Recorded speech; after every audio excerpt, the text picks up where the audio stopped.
अध्याय 201 प्रारंभिक अवस्था दिव्य साधना कला। मुझे नहीं पता, लेकिन आपको छोटी लड़की की चिंता करने की जरूरत नहीं है। मैं उसकी समस्याओं के लिए कुछ न कुछ सोचूंगा। इसके बाद मैं आपके लिए साधना कला लिख कर दूंगा।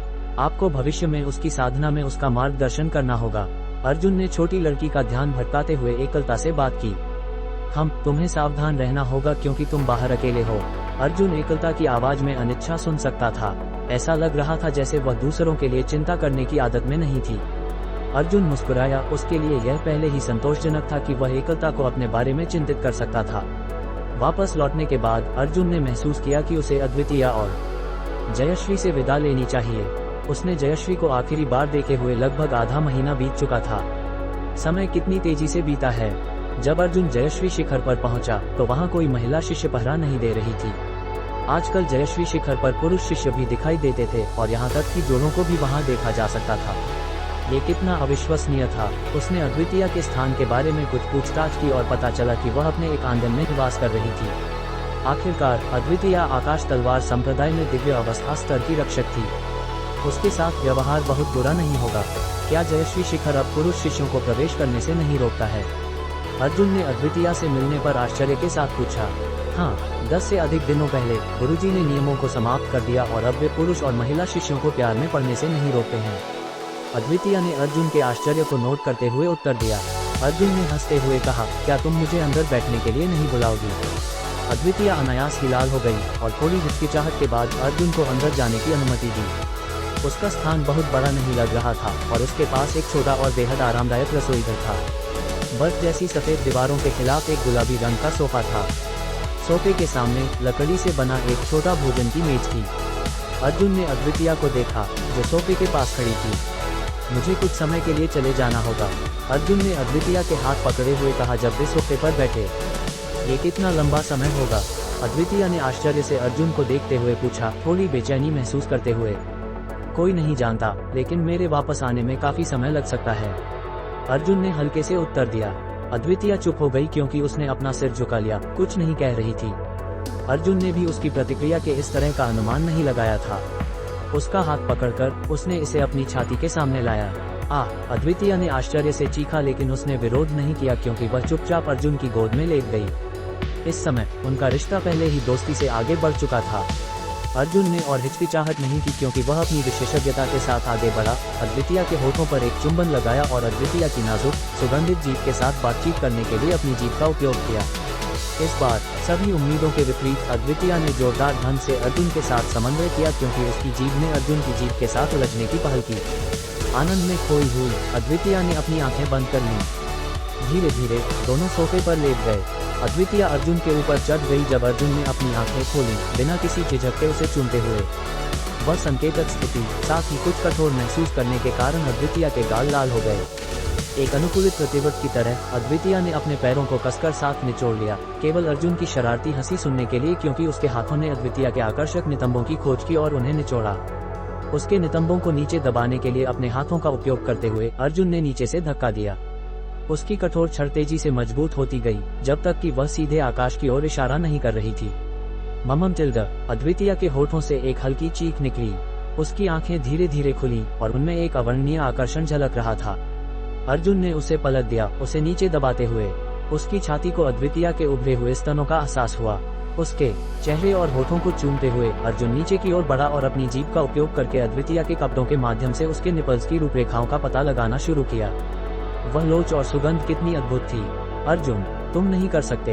अद्वितीय ने हाँफते हुए अर्जुन के हाथों को पकड़ लिया जो उसके कपड़े उतारने वाले थे। अर्जुन ने उसे कसकर पकड़ लिया और अपनी कार्रवाई रोक दी। उसने अद्वितीय के शर्मीले चेहरे पर दुख का एक मध्यम निशान देखा था। अर्जुन ने अपनी जीभ निकाली, उसके होठों को अपने होठों से बांधा और उसे तब तक धीरे धीरे चूमा जब तक कि उसके होठे थोड़े सूज नहीं गए, इससे पहले कि अर्जुन ने उसका मुंह छोड़ा। अद्वितीय, मैं तुम्हें छूना चाहता हूँ, अर्जुन ने सांस लेते हुए कहा क्योंकि वह शर्मीली अद्वितीय को घूर रहा था जिसने अपना सिर झुका लिया था। चुप्पी ने अर्जुन का उत्तर दिया। क्या मैं कर सकता हूँ? अर्जुन ने धीरे से फुसफुसाते हुए कहा क्योंकि उसने अद्वितीय के कानों को धीरे से चाटा। आश्वासन की धीमी आवाज गूंजी, लेकिन किसी को नहीं पता था कि यह अद्वितीय के प्यार की प्रतिक्रिया थी या अर्जुन की लय नियंत्रण में महारत। एक हाथ ने उसकी नाजुक खोली उठाई और दूसरे हाथ ने उसके खड़े निपल्स को महसूस किया। अर्जुन ने अद्वितीया के नशीले, सुरुचिपूर्ण, शर्मीले चेहरे को घूरा जो जुनून में डूबा हुआ था। एक क्षण के लिए रुककर अर्जुन संतुष्ट था क्योंकि उसने अद्वितीया के थोड़े अव्यवस्थित कपड़ों और बालों को देखा, उसकी सुंदरता में खोया हुआ।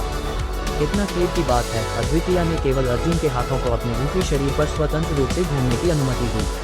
अन्य महत्वपूर्ण क्षेत्रों के लिए अद्वितीया के पास अभी भी उन्हें कसकर बचाने की समझ थी। अर्जुन थोड़ा नाराज था, लेकिन वह पहले से ही काफी संतुष्ट था। अपने हाथों की एक झटके के साथ अद्वितीया की पोशाक का हुक खुल गया। उसके गुलाबी, खड़े निपल्स और बर्फ सफेद उभरे हुए शिखर एक पवित्र प्रकाश और एक सुगंध विकीर्ण करते हुए प्रकट हुए जब वे अर्जुन के सामने आए। सभी नियंत्रण खो देने पर अर्जुन का सिर आगे बढ़ा क्योंकि उसने अपने मुंह को अद्वितीया के गुलाबी, खड़े निपल्स में से एक पर रखा और इसे धीरे धीरे चूसना शुरू किया। अद्वितीया एक टमाटर की तरह लाल हो गई। उसका शरीर अनायास ही कांप उठा और तड़प गया क्योंकि आनंद की लहरें इसे हिला देती थीं। कोहरे वाले शिखर लौटने के बाद अर्जुन अभी भी पहले की स्मृति में खोया हुआ था। पहले जैसे जैसे चीजें आगे बढ़ीं, अर्जुन घबराहट में जल्दी भाग गया, डर के मारे कि वह नियंत्रण खो देगा। उसके पास उसके बाद जयश्री से मिलने की हिम्मत नहीं थी और इस प्रकार उसने सीधे कोहरे वाले शिखर लौटने का फैसला किया। उस क्षण अर्जुन को वास्तव में अद्वितीया पर हावी होने की एक आवेग महसूस हुआ, लेकिन उसने देखा कि अद्वितीया को लग रहा था कि उसकी कुछ परेशानियां थीं जिन्हें वह व्यक्त नहीं कर सकती थी और इस प्रकार उसने अपनी कार्रवाई जारी नहीं रखने का फैसला किया। 3 दिन बीत गए। अर्जुन ने एकलता के साथ हर दिन छोटी लड़की के साथ खेला। अर्जुन वास्तव में नहीं समझा कि एकलता उसके साथ रहना क्यों चाहती थी, लेकिन उसे पसंद था कि एकलता उसके आसपास थी। सहन शक्ति फल पकने के बाद अर्जुन को पता चला कि उसके जाने का समय आ गया है। इस बार अर्जुन अद्वितीया से नहीं मिला बल्कि जयश्री से मिलने गया। रास्ते में कई लोगों ने उसे नमस्कार किया, हालांकि उनमें से अधिकांश ने कुछ नहीं कहा, तब भी जब उन्हें पता चला कि अर्जुन जयश्री से मिलना चाहता है। आखिरकार उन सभी को महसूस हो सकता था कि अर्जुन अद्वितीया के बहुत करीब था और इसके कारण जयश्री, क्योंकि वह अद्वितीया की गुरुजी थी। हालांकि कुछ ऐसे भी थे जो इस तरह से नहीं सोचते थे। क्या तुम सोचते हो कि अर्जुन बड़े भाई और गुरुजी के बीच कुछ चल रहा है? जयश्री शिखर की एक महिला शिष्य ने एक और ककड़ी चेहरे वाली महिला शिष्य से बात की। कुछ चल रहा है, तुम क्या मतलब है? संप्रदाय के मामलों का मतलब है, देखते हुए कि वे दोनों ही बड़े भाई हैं। ककड़ी चेहरे वाली लड़की ने हैरानी से जवाब दिया, तुम बहुत मूर्ख हो। अफवाहें हैं कि गुरुजी अर्जुन से प्यार करती हैं और उन्होंने पहले ही काम कर लिया है। पहले की महिला शिष्य ने धीमी आवाज में कहा। ककड़ी चेहरे वाली लड़की ने दंग रहकर जवाब दिया, ये सही नहीं होना चाहिए, ये कैसे संभव है? अर्जुन बुरी तरह से पसीना बहा रहा था क्योंकि वह जल्दी से आगे भागा। जल्द ही वह 2 महिला शिष्यों के बीच बातचीत को नहीं सुन सका। जयश्री के आंगन में कोई पहरा नहीं था। जैसे ही उसने प्रवेश किया, अर्जुन ने जयश्री को बाहर आते हुए देखा। उसकी आंखें अनायास ही चमक उठी क्योंकि उसने जयश्री के स्वरूप को अपने मन में उकेरा। हालांकि वह अभी भी कुछ हद तक दुबली थी, उसकी आभा अब पहले जैसी अंधेरी नहीं थी। उसकी हड्डियां बेहद सुंदर नजर आ रही थीं। हालांकि उसका वजन कम हो गया था, लेकिन उसके स्तन और नितंबों के आकार में कोई कमी नहीं आई थी। इसके विपरीत, क्योंकि उसका वजन कम हो गया था, इसने उसके स्तनों और नितंबों की पूर्णता को और अधिक उजागर और रेखांकित किया। अर्जुन को देखने के बाद जयश्री, जिसे एक परिपक्व महिला माना जा सकता था, मुस्कुराई और एक महिला की उपस्थिति फैल गई। यही एक असली महिला थी, उसमें एक असली महिला की खुशबू, जुनून और आकर्षण था। अर्जुन, उसकी आवाज हालांकि थोड़ी भारी थी, हल्की और सुनने में बहुत आरामदायक थी। तुम अभी भी इतनी दुबली क्यों हो? अर्जुन ने उसे अपनी बाहों में उठाया और उसके कमरे के अंदर चला गया। आह, तुम दिन में क्या करने की कोशिश कर रहे हो? जयश्री इतनी शर्मिंदा हो गई कि वह अपना सिर भी नहीं उठा सकी। हे, मैं तुम्हें दिन में ही करना चाहता हूँ।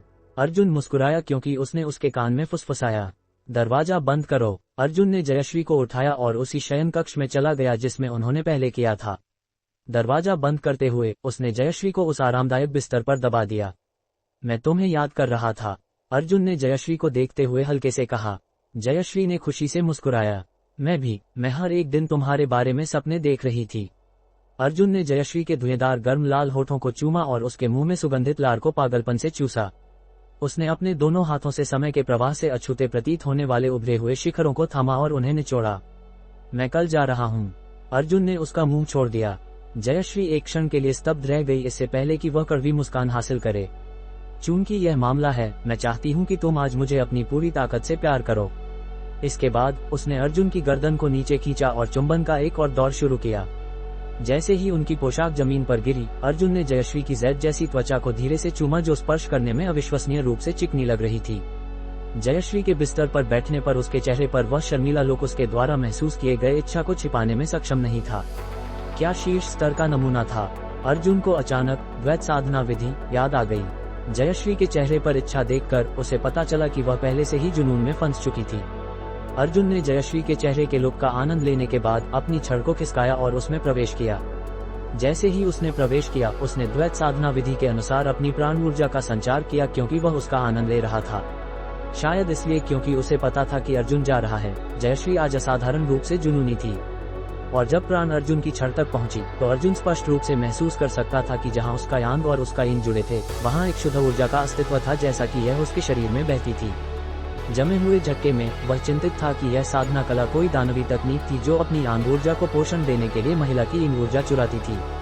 उसके हिचकिचाने के क्षण में उस शुद्ध ऊर्जा ने उसके प्राणकुंड में प्रवेश किया और इसके अंदर सुनहरे तरल के आकार को बढ़ा दिया। उसकी घबराहट के ठीक उसी क्षण प्राचीन सुदृढ़ीकरण विद्या की उसकी प्राण ऊर्जा अनजाने में सक्रिय हो गई और उसके शरीर के चारों ओर संचार करने के बाद जयश्री में बह गई। विनिमय के बाद अर्जुन को अपने शरीर में एक बहुत गर्म चमत्कारी ऊर्जा का निर्माण होता महसूस हुआ, जो उसके प्राणकुंड, मेरिडियन, ऊर्जा चैनलों और सुनहरे तरल की उस बूंद को पोषण दे रही थी। ये जानने के बाद कि जयश्री को नुकसान नहीं होगा, उसने अधिक ध्यान नहीं दिया और उसका आनंद लेने में खो गया।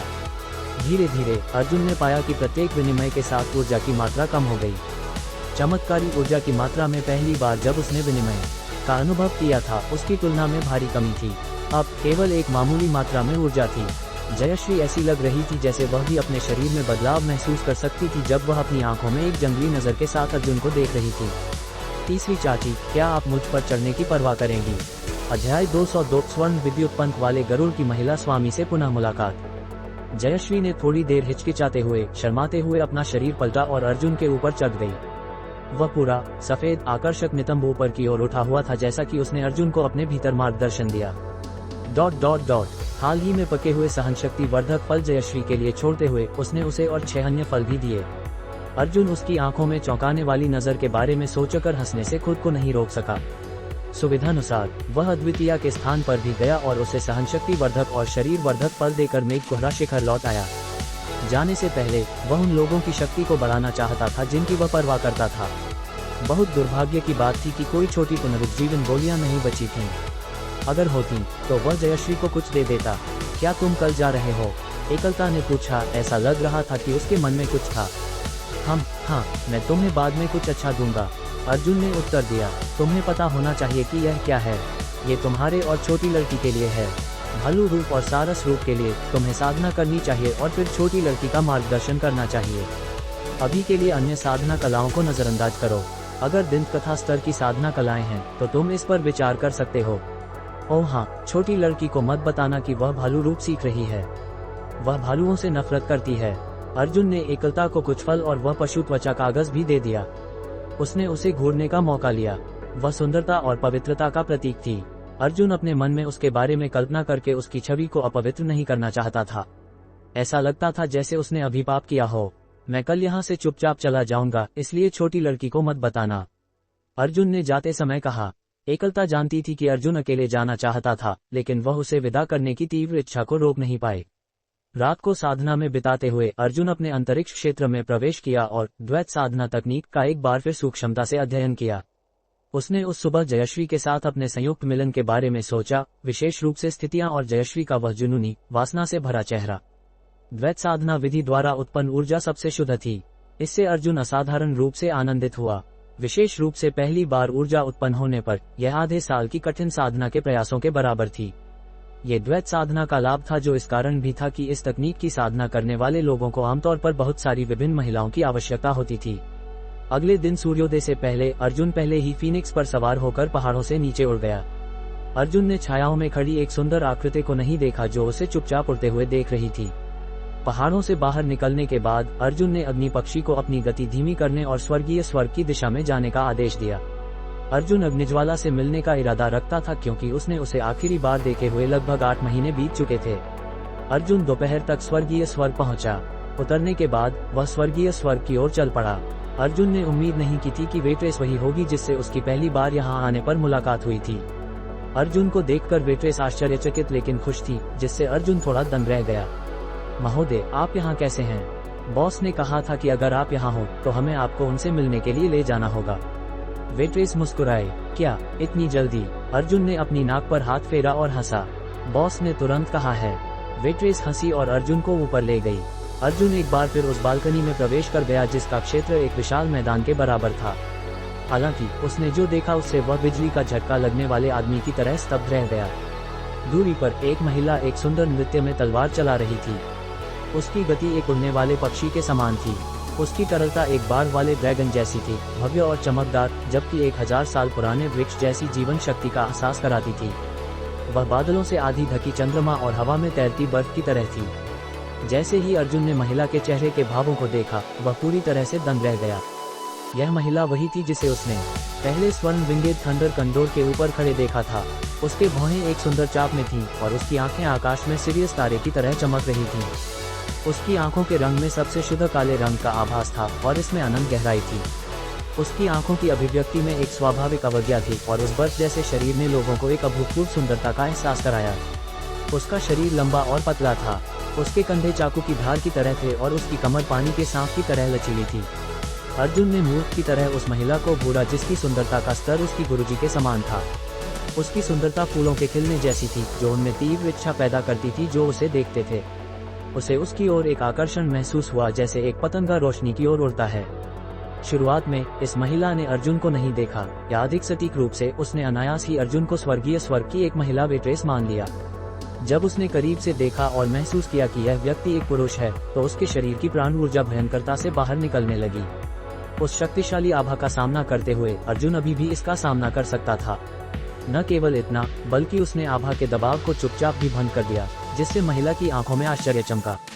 अर्जुन ने भी उम्मीद नहीं की थी कि वह महिला सागर चंद्रा, अग्निज्वाला की गुरुजी होगी। वह त्यक्त स्वर्ग नगरी की एकमात्र साधक थी जो दिव्य अवस्था के चरम पर पहुंची थी। हालांकि उसका अनुमान अभी तक सत्यापित नहीं हुआ था, लेकिन कोई गलती नहीं होनी चाहिए। गुरुजी, हम अर्जुन। अग्निज्वाला ने अर्जुन से पहले अपनी गुरुजी को देखा और खुशी से पुकारा। गुरुजी, ये वह अर्जुन है जिसके बारे में मैं अक्सर आपसे बात करती थी। अग्निज्वाला ने सागर चंद्रा की बांह पकड़ी और प्यार से बोली। अर्जुन ने अपनी नाक पर हाथ फेरा और कड़वा मुस्कान हासिल की। अग्निज्वाला अपनी गुरुजी के सामने एक बच्चे में बदल गई थी। इस समय अर्जुन पहले ही उन दोनों के सामने पहुंच चुका था। इस जूनियर को वरिष्ठ से पहले मिलने का अवसर मिला था। अर्जुन ने आदरपूर्वक झुककर प्रणाम किया, एक बड़े के सामने बच्चे की तरह। हालांकि अग्निज्वाला की गुरुजी केवल 30 वर्षीय दिख रही थीं, लेकिन कोई नहीं जानता था कि वे वास्तव में कितनी बड़ी थीं। हमारे बीच कोई संबंध नहीं है, झुकने की कोई आवश्यकता नहीं है। उसकी आवाज में इस बात की एक झलक थी। अर्जुन की ओर अपनी प्रारंभिक नजर के बाद उसने उसे दोबारा नहीं देखा। अर्जुन, मेरी गुरुजी आमतौर पर ऐसे ही व्यवहार करती हैं, इसे गलत मत समझो। अग्निज्वाला मुस्कुराई, स्थिति को सुलझाने की कोशिश करते हुए। वाह, इस छोटी लड़की ने पहले ही अपने प्रेमी की रक्षा शुरू कर दी है। सागर चंद्रा मुस्कुराए और आश्चर्य के साथ अपनी शिष्या को देखा। हालांकि उसकी आवाज का स्वर वही था, लेकिन उसकी दिखावट ऐसी थी कि कोई भी इतना मोहित हो जाए कि वह खुद को उससे बाहर निकालने में असमर्थ महसूस करे। सागर चंद्रा के चेहरे पर उस मुस्कान के दृश्य को देखकर अर्जुन की इच्छा जाग उठी। उसकी मुस्कान में एक अवर्णनीय आकर्षण और सुंदरता थी। गुरुजी, मेरा मजाक मत उड़ाओ। अग्निज्वाला थोड़ी घबराई हुई दिखाई दी। मैं आज यहाँ इसलिए आया हूँ क्योंकि मैं आपको कुछ देना चाहता था। मुझे यहाँ से जाना होगा और मैं लंबे समय बाद ही वापस आऊंगा। अर्जुन मुस्कुराया। यहाँ से लंबे समय के लिए जा रहे हो? अग्निज्वाला ने हैरानी से पूछा। हाँ, मैं हरित मेघ महाद्वीप के अन्य स्थानों पर जाना चाहता हूँ, जैसे महाद्वीप की राजधानी। लेकिन मैं 3 साल बाद 100 कोस नगर लौटूंगा। अर्जुन ने अग्निज्वाला को कुछ चीजें दी, जैसे कुछ 1000 मदिरा सुगंध फल और 90 बैंगनी पत्ता और अजवान के पत्ते। जब अर्जुन ने कहा कि वह हरित मेघ महाद्वीप की राजधानी जाना चाहता है, तो सागर चंद्रा की आंखों में एक चमकीली रोशनी जगी। ओह, मुझे परवाह नहीं है। तुम्हें बाद में 2 दिन मेरे साथ बिताने होंगे। तुम्हारा कमरा अभी भी खाली है और हमेशा तुम्हारे लिए तैयार है। अग्निज्वाला की भारी आवाज बहुत कामुक लग रही थी, जैसे यह एक छिपे हुए अर्थ का संकेत दे रही हो। सागर चंद्रा भी इससे थोड़ी झटके में थी। गुरुजी, ये वह नहीं है जो आप सोच रही हैं। अग्निज्वाला ने आंखें घुमाई जब उसने सागर चंद्रा की नजर देखी। वास्तव में तुम उसके साथ खुशी खुशी घूमने के लिए 3 साल क्यों नहीं बिताती? सागर चंद्रा मुस्कुराए और उसने अपने बर्फ जैसे सफेद सुंदर हाथ बढ़ाए और अग्निज्वाला के गालों को हल्के से दबाया। मुझे अभी भी उस स्वर्गीय स्वर्ग का प्रबंधन करना है जो आपने मुझे दिया था। अग्निज्वाला ने निराश होकर जवाब दिया। मात्र सांसारिक संपत्ति, इसे छोड़ दो, या क्या छोटी लड़की को पैसा कमाना बहुत पसंद है? सागर चंद्रा हंसी। सागर चंद्रा के शब्दों ने अर्जुन को उनके व्यक्तित्व के कुछ हिस्सों को समझने में मदद की। उनके चारों ओर एक प्रभावशाली वातावरण था। वे निर्णायक थीं और अपने निर्णयों में दृढ़ थीं, घूम फिर कर बातें नहीं करती थीं। ये भी इस कारण से था कि उनके व्यक्तित्व के ऐसे गुण ने उनके आकर्षण को और भी उजागर किया। ये व्यवसाय गुरुजी की जीवन रेखा है, एक मिशन जो आपने मुझे दिया है। अग्निज्वाला के चेहरे पर समझ न होने का भाव था। हा, 9 महाद्वीपों की इस दुनिया में शक्ति ही सब कुछ है। पर्याप्त शक्ति के साथ एकमात्र स्वर्गीय स्वर्ग क्या है? पर्याप्त शक्ति के साथ हमारे पास 10 या सैकड़ों ऐसे हो सकते हैं। उस समय ऐसा इसलिए था क्योंकि मैं जानती थी कि तुम इतना अधिक घूमना फिरना नहीं चाहती थी, इसीलिए मैंने स्वर्गीय स्वर्ग तुम्हें सौंपा था। आज अगर तुम्हें अर्जुन के साथ यात्रा करने में रुचि है तो गुरुजी तुम्हारा पूरी तरह से समर्थन करेंगी। मैं कल तुम दोनों को महाद्वीप की राजधानी भेज दूंगी। मेरी सवारी पर जाना तेज होगा। अध्याय 203 एक सुंदरी का मालिश में सहायता करना।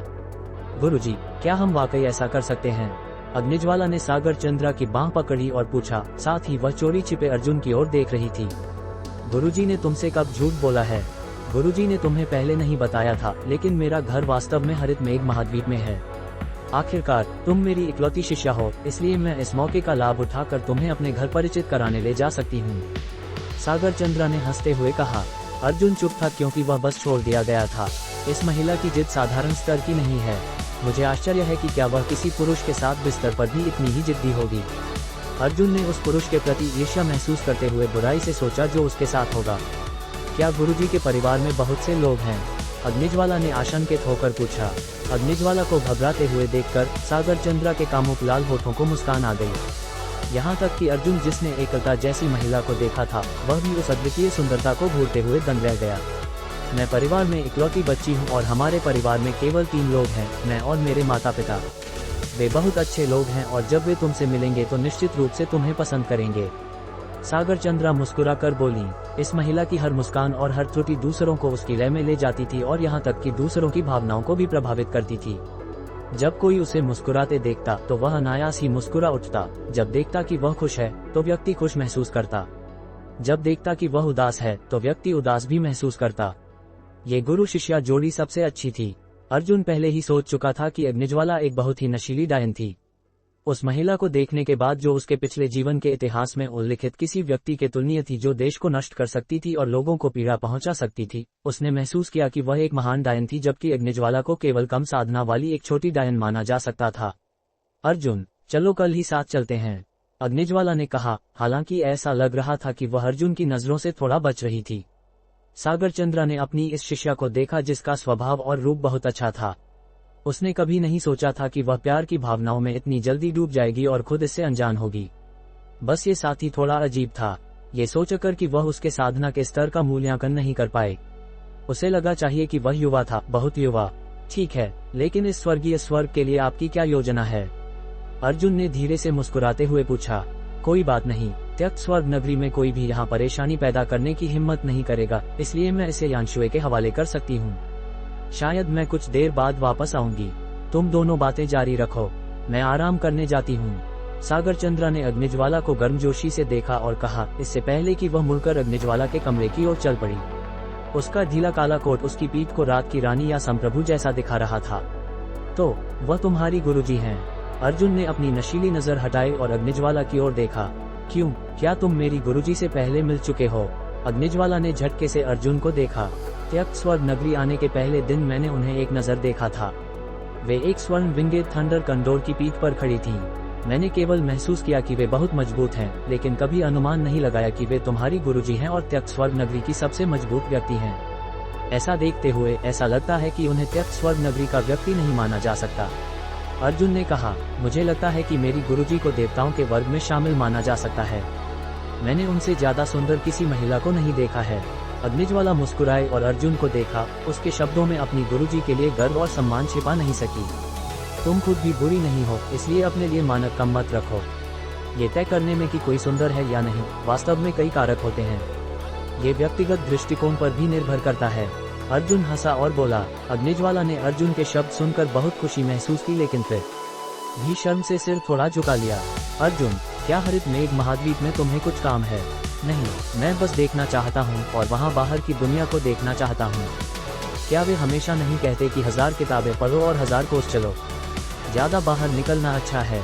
अर्जुन मुस्कुराया और बोला, फिर जब तुम हरित मेघ महाद्वीप पहुंचोगे तो तुम्हारी कोई योजना है? अग्निज्वाला ने अर्जुन की आस्तीन पकड़ी और सबसे ऊपरी मंजिल की ओर चल पड़ी। मेरी नहीं है, मैं बस घूमना चाहता हूँ। शायद मुझे अचानक साधना की दिव्य तथा दिव्य अवस्था प्राप्त हो जाए। मैं अपनी बाहों में सुंदरियों के साथ सबसे ऊपर खड़ा होऊंगा जबकि मैं अपना जीवन आनंद लूंगा। अग्निज्वाला ने अर्जुन के मजाक को मनोरंजन से देखा लेकिन अंततः अपनी हंसी नहीं रोक सकी। ये क्यों है कि जब तुम शक्ति प्राप्त करते हो तो तुम्हारी बाहों में सुंदरियां होनी चाहिए?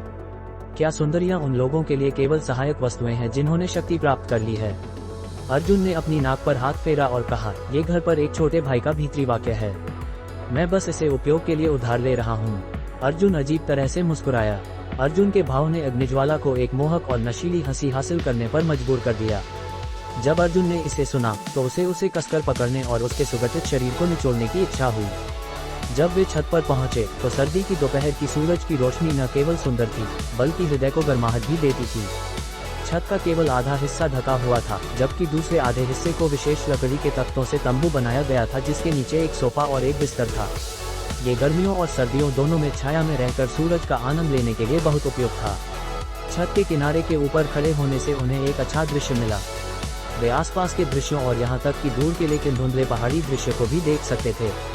अर्जुन ने अग्निज्वाला को देखा जो उसके बगल में चुपचाप खड़ी थी। जब तुम हरित मेघ महाद्वीप जाओगी तो तुम्हारी क्या योजनाएं हैं? मैं हर जगह भाग सकता हूँ, तो क्या तुम अपनी गुरुजी का अनुसरण करोगी? अग्निज्वाला एक क्षण के लिए स्तब्ध रह गई, इससे पहले कि उसने सिर झुकाया और धीरे से कहा, क्या तुम्हें मेरा तुम्हारे पीछे आना पसंद नहीं है या तुम डरते हो कि मैं ऐसा करूंगी? मैं चिंतित हूँ कि यह तुम्हारे लिए थकाऊ होगा। मैं तुम जैसी एक नाजुक सुंदरता को इस सब से गुजरने का बोझ नहीं दे सकता। अर्जुन ने अपनी नाक पर हाथ फेरा और कड़वा मुस्कान हासिल की। मैं भी एक दिव्य अवस्था साधक हूँ। मुझे उन कमजोर महिलाओं की तरह न देखो। अगर मैं तुम्हारे साथ हूँ तो मैं तुम्हारी भी देखभाल कर सकती हूँ। अग्निज्वाला शर्मा कर बोली, क्या तुम खाना बना सकती हो? अर्जुन मुस्कुराया और गंभीरता से पूछा। नहीं, अग्निज्वाला ने शर्मिंदा होकर जवाब दिया। अगर मदिरा सुगंध फल नहीं होता तो उसने जो खाना बनाया था वह खाने योग्य नहीं होता। क्या तुम कपड़े धो सकती हो? मैं सीख सकती हूँ। उसकी आवाज और भी धीमी हो गई। तो तुम क्या जानती हो? मुझे बताओ। मैं बहुत उत्सुक हूँ कि तुम जैसी एक महान सुंदरता लोगों की कैसे देखभाल कर सकती है। मैं जानना चाहूंगा। अर्जुन ने शर्मिंदा अग्निज्वाला को देखा और कहा, मैं मालिश करना जानती हूँ। ये कहने के बाद वह स्तब्ध हो गई। अर्जुन भी दंग रह गया। अग्निज्वाला को उस समय की याद आ गई जब अर्जुन ने उसकी मालिश की थी। वह इसे उससे बेहतर कैसे कर सकती थी? साथ ही उसने उस चौंकाने वाले दृश्य के बारे में भी सोचा और वह घबराहट में स्तब्ध हो गई। ओह, मालिश अच्छी है। मैंने पहले कभी कोशिश नहीं की है। तुम्हें मालिश करना कैसे आता है? जब अर्जुन को होश आया तो वह मुस्कुराया, आशापूर्ण आंखों से अग्निज्वाला को देखते हुए। अग्निज्वाला ने अपना लाल चेहरा उठाया और कहा, गुरुजी और मैं अतीत में अक्सर एक दूसरे की मालिश करते थे, इसलिए यह अभी भी स्वीकार्य होना चाहिए। ये बस उस दिन तुम्हारी तकनीकों से बहुत दूर है। कोई बात नहीं, या शायद हम इसे आजमाएं। अर्जुन ने अग्निज्वाला को उत्कंठा से देखा और कहा, मम। अग्निज्वाला ने सीधा जवाब दिया, चलो वहाँ चलते हैं। अग्निज्वाला ने अर्जुन की आस्तीन खींची और पास के बिस्तर की ओर चल पड़ी। ये भी बैंगनी चादर और कंबल वाला बिस्तर था। अर्जुन मुस्कुराया और अग्निज्वाला को देखा जो ध्यान बना रही थी। इससे पहले कि वह चित होकर बिस्तर पर लेट गया, अपनी बाहों और पैरों को फैलाते हुए अग्निज्वाला ने दांत पीसे और बिस्तर के पास बैठ गई। उसने धीरे धीरे अपने पतले कांपते हाथों को अर्जुन के कंधों की ओर बढ़ाया और उसे धीरे से मालिश की। जब उसके हाथ अर्जुन के कंधे पर पहुंचे तो वह चीखने जैसा महसूस कर रहा था। ये पहली बार था जब उसने ऐसे इलाज का आनंद लिया, खासकर एक अद्वितीय सुंदरता द्वारा। अग्निज्वाला के हाथ अर्जुन के शरीर के संपर्क में आए। हालांकि यह कपड़ों की एक परत के ऊपर था, फिर भी इसे छूने में गर्माहट महसूस हुई और उसे पुरुष की ताजगी देने वाली खुशबू आई जिससे वह बेचैन महसूस करने लगी। उसने कभी नहीं जाना था कि पुरुष की उपस्थिति इतनी मजबूत हो सकती है कि वह उसे बहुत बेचैन कर दे। पतले हाथ कंधों से शुरू हुए और पीठ की ओर बढ़े। वह दबा रही थी, निचोड़ रही थी, गूंथ रही थी और चुप्पी ले रही थी, जिससे अर्जुन को बहुत आराम मिला। अपनी पीठ पर विभिन्न दबाव बिंदुओं पर दबाव महसूस करते हुए उसे नहीं पता था कि उसे यह पता है या अचानक मिला है, खासकर उसकी रीढ़ के साथ असंख्य दबाव बिंदु। चीनी चिकित्सा प्रथाओं के अनुसार मालिश त्वचा, मांसपेशियों, जोड़ों और तंत्रिकाओं, वाहिकाओं और लसिका ग्रंथियों सहित विभिन्न साधनों द्वारा बिंदुओं को उकसाकर मदद करती है। ये रक्त परिसंचरण और चयापचय दर में भी सुधार करती है। यह इस प्रकार शरीर के प्रतिरोध को बढ़ाता है, सूजन को कम करता है, मांसपेशियों के दर्द और पीड़ा को दूर करता है। मालिश नसों और चैनलों को आराम देती है, रक्त के थक्कों को मुक्त करती है, दर्द और सूजन को कम करती है और विभिन्न बीमारियों के लिए फायदेमंद है। अर्जुन के मुलायम हाथ ने प्राचीन सुदृढ़ीकरण विद्या की प्राण ऊर्जा के अनुप्रयोग के साथ इस सिद्धांत को बड़ी ऊंचाइयों पर ला दिया। अर्जुन को इतना आराम मिला कि उसे नींद आने लगी, लेकिन वह ऐसा करने का मन नहीं कर रहा था। उसने महसूस किया कि उन पतले हाथों ने एक दानवी ऊर्जा के साथ उसकी कमर पर हल्का दबाव डाला, धीरे से गूंधा और दबाया। अर्जुन की सांस भारी हो गई, लेकिन उसे जो पता नहीं था कि अग्निज्वाला परेशान थी। ऐसा इसलिए था क्योंकि अगर वह नीचे जारी रखती तो यह उसका होता। पिछली बार को याद करते हुए इस बदमाश ने वास्तव में उसके नितंबों के साथ अपना रास्ता बनाया था, लेकिन ये बहुत आरामदायक लग रहा था। धड़कते हुए दिल और मन की रिक्तता का एहसास ऐसा था जैसे उसने हवा से गहरे अंतर्द्वीप में कूद दिया। दांत पीसते हुए अग्निज्वाला ने अपने हाथ अर्जुन के नितंबों पर रखे और उसे हल्के से पकड़ा।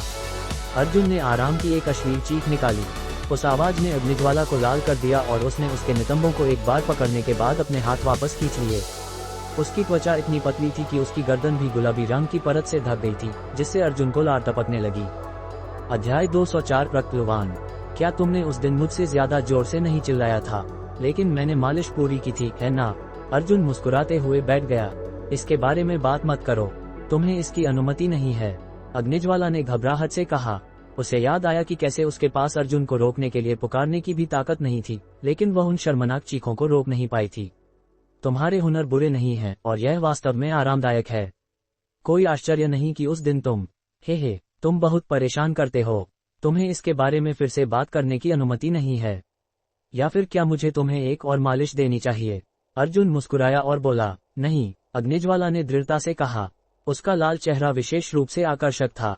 अर्जुन मुस्कुराता रहा, तो कैसा रहा? क्या मेरी मालिश स्वीकार्य है?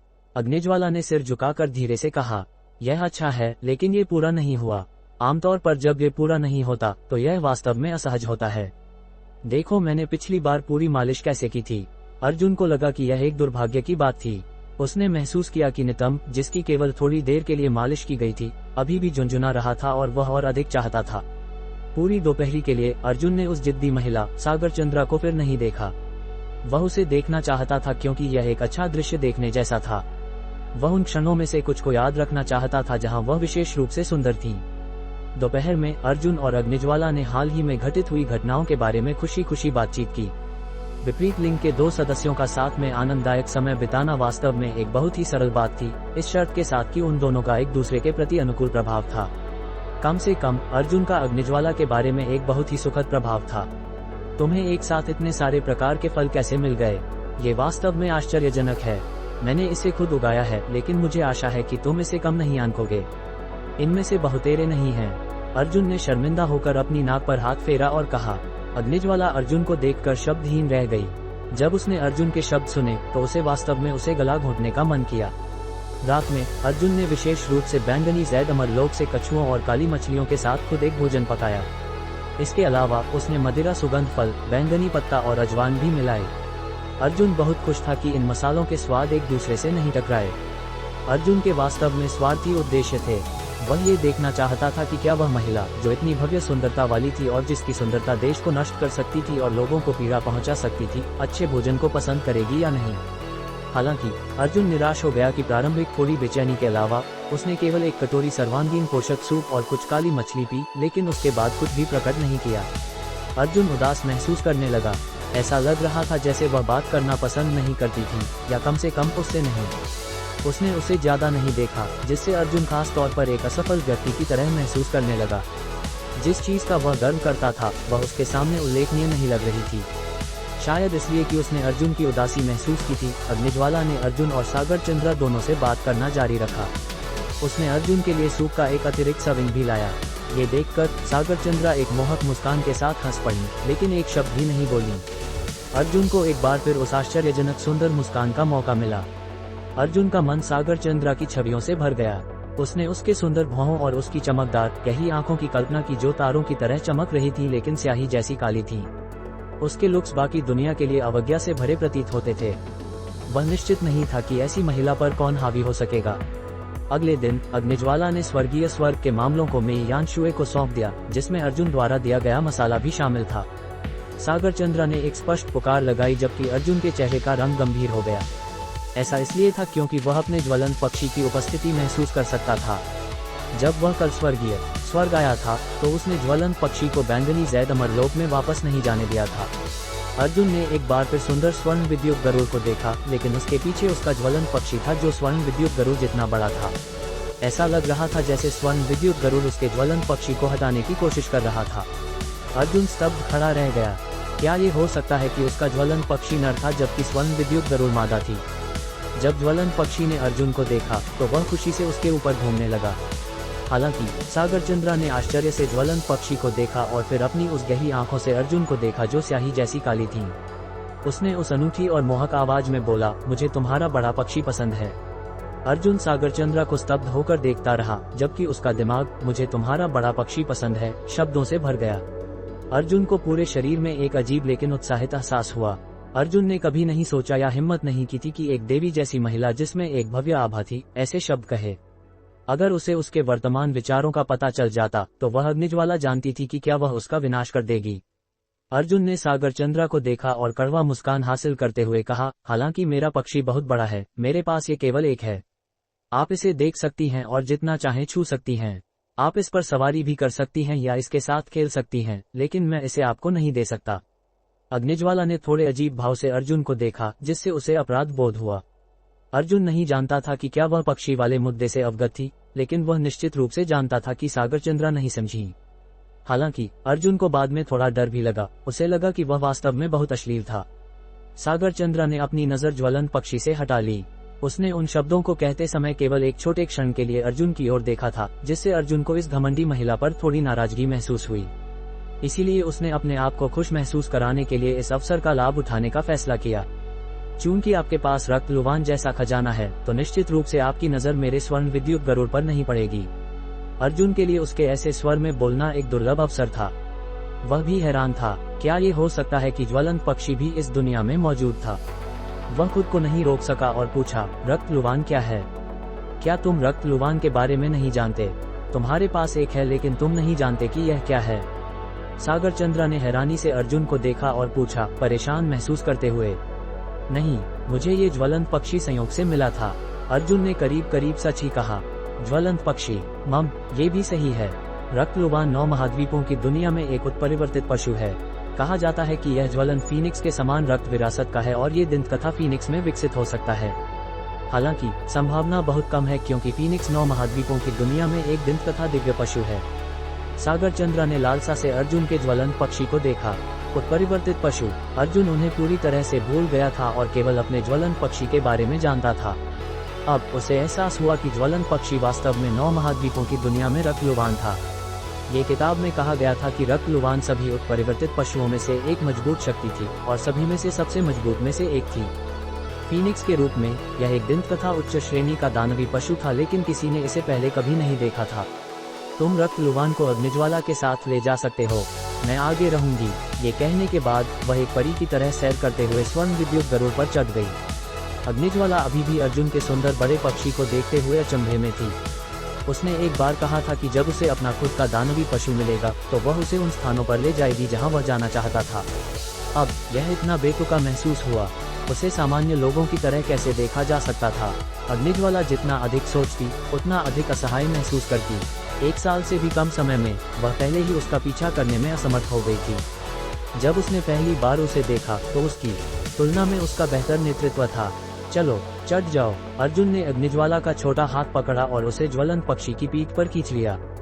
गरुड़ की एक चीख और उसके बाद पक्षी की चीख के साथ 2 उड़ने वाले दानवी पशु जल्दी से हवा में उड़ गए। एक सुनहरा, एक लाल। अर्जुन उस क्षण अपनी भावनाओं का वर्णन नहीं कर सका। इस स्थान पर आने में उसे 2 महीने लगे थे और वह याद कर सकता था कि जब उसने पहली बार स्वर्ण विद्युत गरुड़ को देखा था तो वह कितना ईर्ष्यालु था।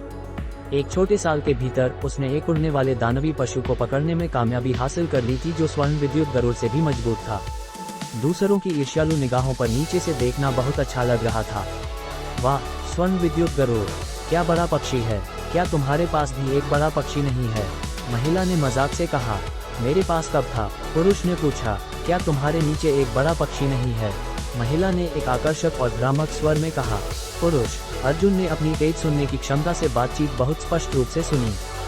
वह पसीना निकालने लगा। अर्जुन सागरचंद्रा को देखने की हिम्मत नहीं कर सका जो पास में स्वर्ण विद्युत गरुड़ पर थी। उसने अग्निज्वाला को भी देखने की हिम्मत नहीं की। शुक्र है कि वे सिर्फ कुछ सांसों के समय में उस क्षेत्र से बाहर निकल गए। ज्वलंत पक्षी स्वर्ण विद्युत गरुड़ के ठीक पीछे चलता था और कभी कभी उसके पंखों के साथ सटकर जाता था। अर्जुन शब्दहीन था। क्या ये हो सकता है कि यह बेशर्म पक्षी वास्तव में एक नर था? ये सोचकर कि यह इतना सक्रिय था। जब ज्वलंत पक्षी ज्यादा हद से बढ़ जाता था तो स्वर्ण विद्युत गरुड़ विरोध में चीखता और अपने बड़े सुनहरे पंखों से उसे थप्पड़ मारता।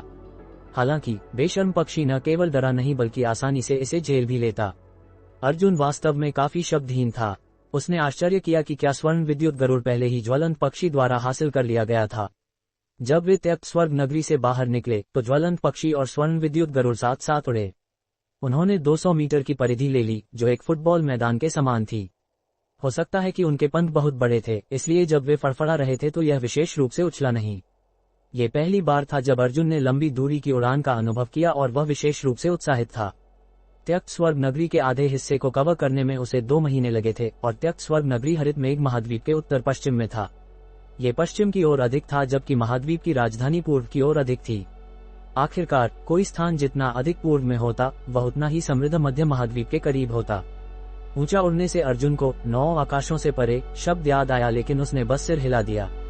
अपने पिछले जीवन में अर्जुन ने 9 आकाशों से परे शब्द से संबंधित कुछ जानकारी देखी थी। इस शब्द की ताओवाद और बौद्ध धर्म में क्रमशः अलग अलग व्याख्याएं थीं, लेकिन अर्जुन नहीं जानता था कि उनके बारे में क्या सोचना है। इन व्याख्याओं के बजाय अर्जुन एक और व्याख्या में मजबूत विश्वास रखता था कि दुनिया में सब कुछ 1 से शुरू होकर 9 पर समाप्त होता है। 9 आकाशों का तात्पर्य चरम ऊंचाइयों के अप्राप्य आकाश से था। त्यक्त स्वर्ग नगरी से बाहर उड़ने में उन्हें केवल 1 दिन लगा, इसलिए उन्होंने रात को आराम करने का फैसला किया। अर्जुन नहीं जानता था कि सागरचंद्रा ने तंबू और अन्य सामान कहां से निकाले। चूंकि वे जंगल में थे और अर्जुन प्रशिक्षण के लिए बैंगनी जैद अमरलोक में प्रवेश करना चाहता था, उसने जाने का बहाना बनाया और कहा कि वह बाद में वापस आएगा। अग्निज्वाला ने चिंता से अर्जुन को देखा। आखिरकार इस निर्जन जंगल में अगर कोई दुर्घटना होती तो ये बुरा होता। 9 महाद्वीपों की दुनिया में सबसे खतरनाक चीजें दानवी पशु थे। मैं ठीक हूँ, चिंता मत करो। अर्जुन को अचानक याद आया कि उसकी देवी जैसी गुरुजी ने कहा था कि यान देश दक्षिण पूर्व में था, इसलिए उसने सागरचंद्रा की ओर देखा जो दूर नहीं थी। अरे, क्या हम रास्ते में यान नगर से गुजर सकते हैं? मैं वहाँ एक नजर डालना चाहूंगा। अर्जुन ने सागरचंद्रा को देखा जो रात के आकाश को देख रही थी। वह खुद से कहे बिना नहीं रह सका कि इस महिला ने कुछ भी किया, वह हमेशा एक भव्य सुंदरता रखती थी। प्रत्येक आंदोलन स्वयं प्रकृति के समान था और प्रत्येक कार्रवाई बेहद सुंदर थी। कम से कम उससे अधिक सुंदरता वाली कोई नहीं थी। यान नगर, यान देश का यान नगर। सागरचंद्रा मुड़ी और पूछा। रात के आकाश के नीचे वह इतनी सुंदर थी कि कोई भी चकाचौंध और दंग रह जाएगा। अध्याय 205 यानकुल को रोकने के लिए मुझे किस स्तर की शक्ति की आवश्यकता है? यान नगर, यान देश की राजधानी। सागरचंद्रा ने पीछे मुड़कर पूछा। रात के आकाश के नीचे वह इतनी सुंदर थी कि लोग चकाचौंध और मंत्रमुग्ध हो जाते थे। वह सुंदरता का प्रतीक थी। अर्जुन ने उदासीनता से उत्तर दिया। उसकी माँ के बारे में सोचना उसके दिल में एक बड़ा गांठ साबित हुआ। ये सतह पर सबसे बड़ी समस्या भी थी। अपनी माँ के 19 वर्षों के कष्ट के बारे में सोचकर, खासकर अपने ही मांस और खून से अलग होने के दर्द के साथ। उसने यशोदा और लाडेश्वरी के बारे में सोचा, खासकर उस छोटी लड़की के बारे में जो 100 कोस नगर में थी। उसने उसे आखिरी बार देखे हुए 1 साल हो गया था और वह उसे बुरी तरह याद कर रहा था। उसकी बहन का तो जिक्र ही नहीं। वह प्रिया से पूरे 19 साल अलग रही थी। उसने कितना कष्ट उठाया था। सागरचंद्रा ने इस रहस्यमय लड़के को घूरते हुए थोड़ी दंग रह गई। उसकी आंखों में कई जटिल भावनाएं एक साथ मिली हुई थीं। वहाँ कोमलता थी, पीड़ा, पश्चाताप, नफरत, गुस्सा, असहायता और आशा। सागरचंद्रा ने उम्मीद नहीं की थी कि किसी व्यक्ति की नज़र वास्तव में इस हद तक जटिल हो सकती है। अर्जुन की स्पष्ट आंखें एक अडिग दृढ़ संकल्प से भी भरी थीं। वह एक कहानी वाला व्यक्ति था, लेकिन उसकी पृष्ठभूमि क्या थी जो उसे इस तरह प्रतिक्रिया करने के लिए प्रेरित करती थी? सागरचंद्रा ने पाया कि यह छोटा साथी आंखों को और अधिक पसंद आने लगा था। अगर यह खबर सागरचंद्रा के परिचित लोगों को पता चल जाती तो वे निश्चित रूप से झकमटक जाते, क्योंकि आंखों को पसंद आना सागरचंद्रा का अपने जन्म देने वाले पिता के अलावा किसी भी पुरुष के लिए सबसे उच्च मूल्यांकन था। ठीक है, फिर हम थोड़ी देर के लिए वहां रुकेंगे, सागरचंद्रा ने हल्के से कहा। अर्जुन ने उम्मीद नहीं की थी कि वह ऐसा कहेंगी और वह कुछ क्षण के लिए उन्हें देखता रहा, फिर अग्नि पक्षी पर सवार होकर कुछ दूरी तक उड़ा और फिर उतर गए। अभी भी समय था। अर्जुन सोचने लगा कि कल्याण नगर पहुंचने के बाद उसे क्या करना चाहिए। वर्तमान में उसके शक्ति का स्तर अभी भी पर्याप्त उच्च नहीं था। यानकुल अभी भी उसे आसानी से कुचल सकता था। मैं सोच रहा था कि क्या मुझे कल्याण नगर में उतरने के बाद यानकुल के पास जाना चाहिए। अर्जुन ने कड़वा होकर आह भरी। क्या तुम्हें कोई परेशानी है या यह इसके बारे में बात करना सुविधाजनक नहीं है?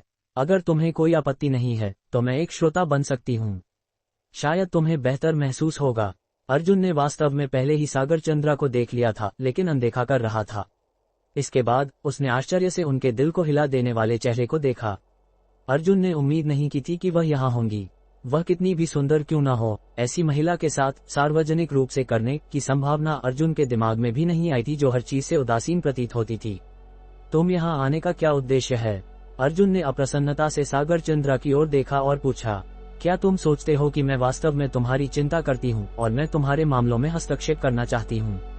मैं बस डरती हूँ कि तुम सही से नहीं सोच पाओगे और अगर तुम्हें वास्तव में कुछ हो गया तो मेरी मूर्ख शिष्या आहत होगी। सागर चंद्रा ने चंद्रमा को देखते हुए उत्तर दिया, क्या मैं तुमसे कुछ पूछ सकता हूँ? अर्जुन ने सागर चंद्रा के उदात्त, सुंदर, बेहद मंत्रमुग्ध करने वाले चेहरे को घूरा। बोलो, यानकुल को रौंदने के लिए मुझे किस स्तर की शक्ति की आवश्यकता है? अर्जुन ने हल्के से पूछा। सागर चंद्रा का नाजुक शरीर अनायास ही कांप उठा, क्योंकि उसकी आंखों की गहराई एक तलही रहित पूल जैसी गहरी हो गई। उसकी मोहक आंखों ने अर्जुन को इच्छा का एहसास कराया। याननगर यानजियांग देश की राजधानी था। हरित मेघ महाद्वीप में 81 देश थे और राजधानी प्रत्येक देश की शक्ति का केंद्र थी। यानकुल यानजियांग देश का शासक था। क्या ये साथी यानकुल को मिटाना चाहता है? सागर चंद्रा ने झटके से अर्जुन को देखा। अर्जुन ने चुपचाप सागर चंद्रा को देखा, उसके जवाब का इंतजार कर रहा था। हालांकि हरित मेघ महाद्वीप 9 महाद्वीपों की इस दुनिया में सबसे कमजोर महाद्वीपों में से एक है, फिर भी इसकी शक्ति कुछ भी है जिसे नजरअंदाज नहीं किया जा सकता। सभी 81 देशों में यानजियांग देश की रैंकिंग शीर्ष 15 में है। अगर तुम यानकुल को रौंदना चाहते हो तो तुम्हारी शक्ति कम से कम 5वीं श्रेणी के युद्ध राजा के स्तर की होनी चाहिए और यह सिर्फ एक रूढ़िवादी अनुमान है। सागर चंद्रा ने आह भरी। अर्जुन ने पहले ही अनुमान लगा लिया था कि यानकुल में एक युद्ध राजा छिपा हुआ था। जब उसने एकलता से पूछा था तो उसने पहले ही इस संभावना का अनुमान लगा लिया था, लेकिन उसने उम्मीद नहीं की थी कि यानकुल वास्तव में इस हद तक मजबूत होगा। 5वीं श्रेणी के युद्ध राजा स्तर पर शक्ति होना सिर्फ एक रूढ़िवादी अनुमान था। कई लंबे क्षणों के बाद अर्जुन ने भी आह भरी। धन्यवाद, लेकिन कल यानकुल से गुजरने की कोई आवश्यकता नहीं है। चलो सीधे हरित मेघ राजधानी वापस चलते हैं।